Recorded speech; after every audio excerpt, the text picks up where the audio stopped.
ప్రజా సంక్షేమం అభివృద్ధి గురించి మాట్లాడే అర్హతకు జగన్ కు లేదన్నారు మంత్రి గొట్టిపాటి రవికుమార్. ప్రజలు తిరస్కరించినా వైసీపీ నేతలకు బుద్ధి రావడం లేదన్నారు గొట్టిపాటి.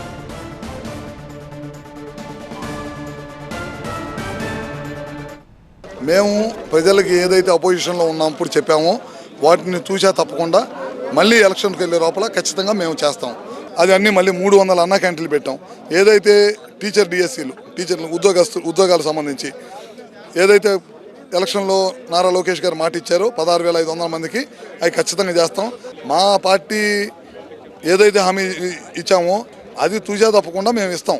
మేమే ఇవ్వకుండా ఉండం. నీలాగా అబద్ధపు హామీలు చెప్పడం, నీలాగా లెక్కర్ మాఫీ చేస్తానని చెప్పి లెక్కర్ మీదే వ్యాపారాలు చేయటం, నీ సొంత కంపెనీలు పెట్టుకొని వ్యాపారం చేయటం, ఆ కార్యక్రమాలు మా పార్టీ ఎప్పుడు చేయదు. రాజధాని, పోలవరం, సంక్షేమం, ఈ సంక్షేమంతో పాటు అభివృద్ధి, రోడ్లు, గుంటల రోడ్లు. నువ్వు 1 కిలోమీటర్ తారు రోడ్డు వేసావా? వేయలేకపోయాం. ఇవాళ 800 కోట్ల రూపాయలతో తారు రోడ్లు, గుంటలు పుడిచాం. 1 కాదు 2 కాదు అన్ని పని చేస్తాం. నువ్వేం చేసావు? మేమేం చేస్తున్నావు? నువ్వేం చేసావు? 5 సంవత్సరాలు నువ్వు ఇంట్లో నుంచి బయటకు వచ్చావా? నువ్వు ఇంట్లో నుంచి బయటికి రాకుండా ప్యాలెస్లో దాక్కొని ఇవాళ నీతిమాలిన కబుర్లు చెప్పొద్దు. నీకు కబుర్లు చెప్పే అర్హత నువ్వు కోల్పోయావు. ప్రజలు నువ్వు విర్రవీగావు. తెలుగుదేశం పార్టీని పతనం చేయాలని నువ్వు విర్రవీగావు.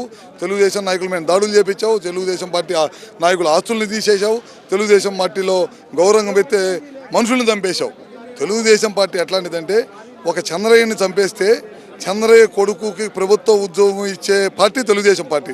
తెలుగుదేశం పార్టీ కార్యకర్తలకి ఎంత విలువ ఇచ్చిద్దంటే కార్యకర్తే బలం తెలుగుదేశం పార్టీకి.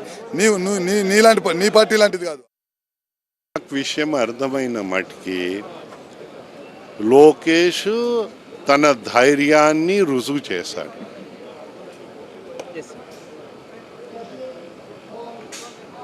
ఆ ధైర్యంతో లేకుండా నువ్వు వెళ్తే నువ్వు ఏమీ నీ జీవితంలో సాధించలేవు.